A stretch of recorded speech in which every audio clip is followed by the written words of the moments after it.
full fitted pack, it's there today. This is the problem with filming in a actual dealership.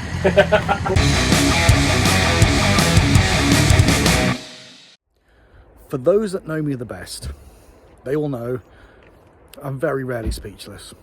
I have opinions on my opinions. And I have an opinion. And my opinion is, this is a work of art. Now, the performance of this we'll come on to. It's 192 brake horsepower. It's a very, very, very, very, very fast bike. But personally, I think it's absolutely beautiful.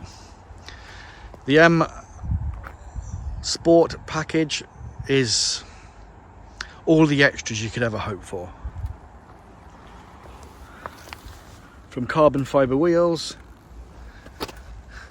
to the fins that Fortnite says does nothing. It is a remarkable machine in every conceivable way. Ludicrously, shall I say, comfortable, which I was quite surprised with. The handlebar position for me, maybe about an inch too low, but if you put that up an inch, that is as comfortable as my GS as a riding position. The look and the feel of this bike is so smooth and so unbelievably rapid, but in such a calm way. Now, to say that it's rapid in a calm way, what do I actually mean by that? Now, this is a brand new bike, so the red line is currently at 8,000 and nowhere near what it tops out at 14,000 revs. But the thing that impressed me the most about the smoothness of the engine is I was in 5th gear doing 30 mile an hour through a village, and the bike did not mind at all. It wasn't lumpy, it wasn't kangaroo-y, it was just smooth. And then when you do open the throttle out of those slower speeds at a higher gear, it's off. But the thing that impressed me, seconded to that usable power throughout every gear, throughout all of the revs, was the quick shift.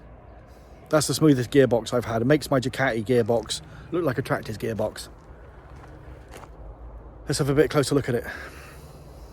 I'm fucking speechless. Let's have a closer look. We have normal BMW controls, as we're all used to if you've had a BM. Lovely alley clamp. Little cubby hole here for, I guess, your key. Try not to forget. The screen is tiny, but it does enough to deflect it.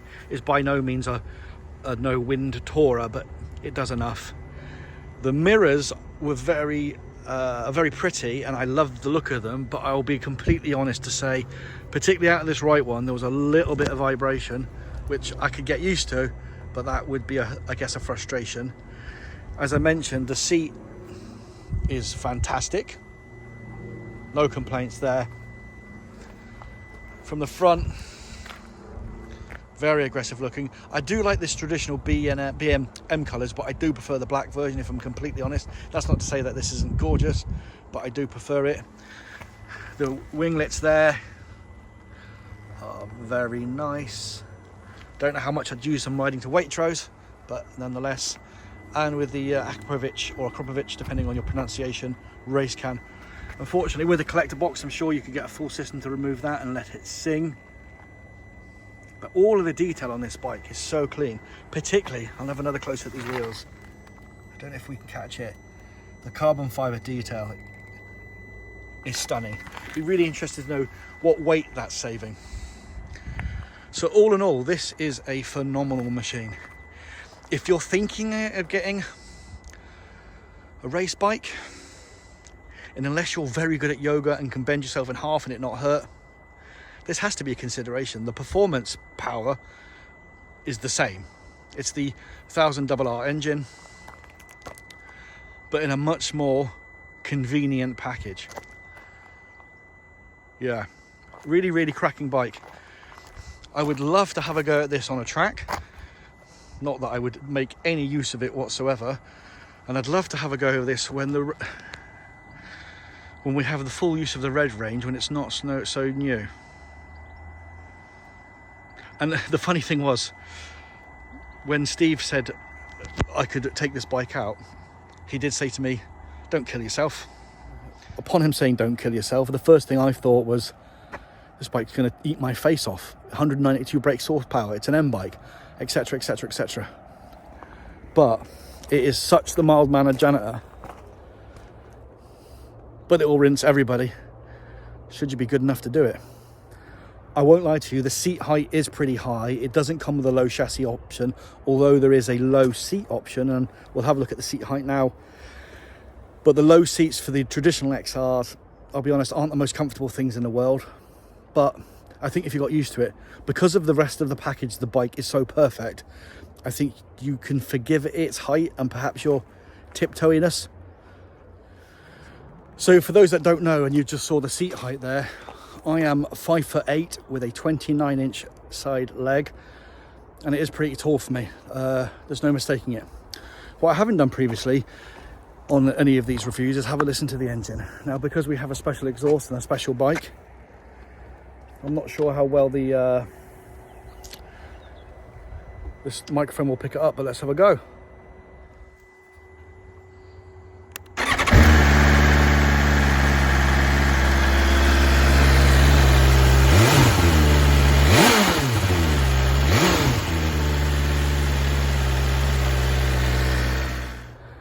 Let's take it back to the dealership and sum it up.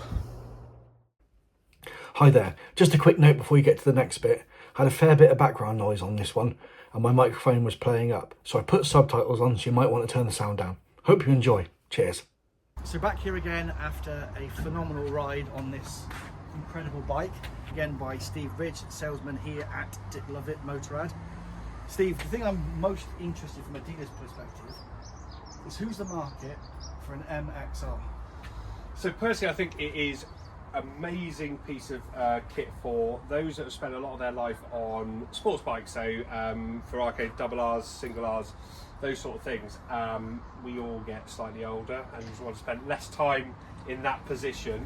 And I think this is a natural progression for that. 190 brake in the rear wheel, effortlessly fast but still comfortable. It still has cruise control, it still has heated grips, it still will potter along quite nicely, but open it up and it is an absolute weapon of a motorcycle.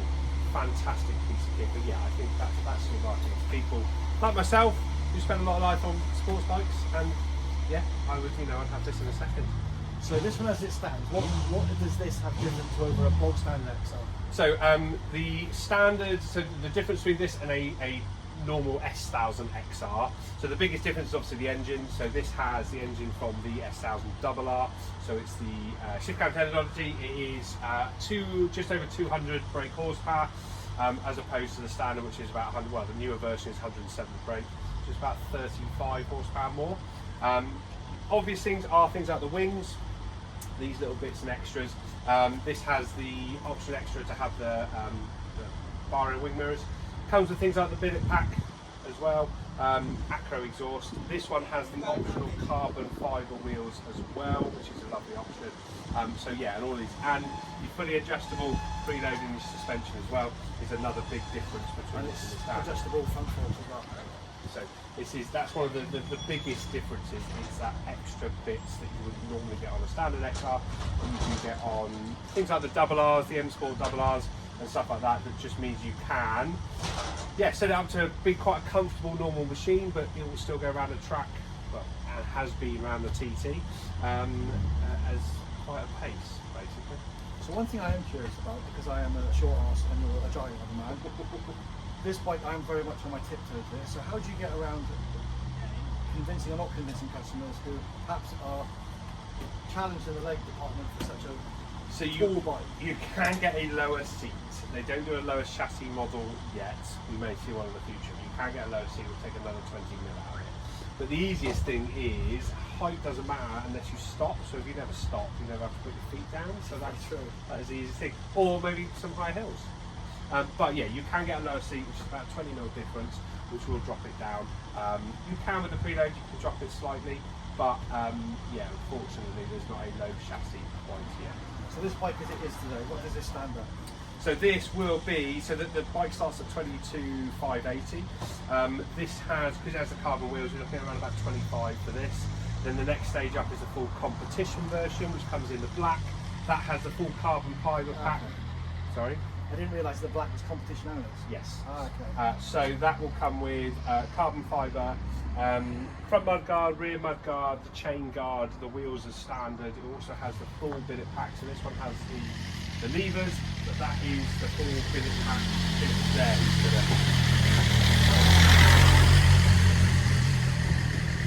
This is the problem of filming in a actual dealership. But one question I do have for you then, are the wheels, for the many pennies they are, other than looking beautiful, are they worth the money? So in a standard form, this will have the forged aluminium wheels. So having looked into this myself, so the biggest differences are, so the forged aluminium wheels heat up quicker. So they will heat up and heat up the tyres a bit quicker. But the carbon wheels are around about 1.8 kilos lighter. So it's a really sort of pros and cons to both about whether if you're doing a lot of track days, these are going to be lighter, but then the other ones will heat up quicker. So it's whatever works for you. Like I said, the full competition comes with the carbon wheels as standard. This bike in its standard guise that's at 22.5 would have the forged aluminium wheels, which are excellent. They're very, very good. So they still weigh lighter than a standard wheel anyway. So I suppose it comes down to personal preference, really. I personally thought the carbon wheels are amazing. I think they just look good. Perfect, thank you. So as before, I'll pop your business card up so people can contact you should they wish to. And thank you again for letting me have a go. Yeah, cool. And the demo's ready whenever. Cheers, mate, thank you. So, to sum up the M1000XR, what do I think? I think if you want to escape from the police in comfort, it's probably no better bike. It's probably pound for pound the best bike I've ever ridden. Its performance is unparalleled. Its comfort is unparalleled for that performance. But it isn't as utilitarian as a GS. So, for that reason, would I get one? No, I wouldn't get one. But that's not to say it's not a truly, truly, truly remarkable bike. Cheers.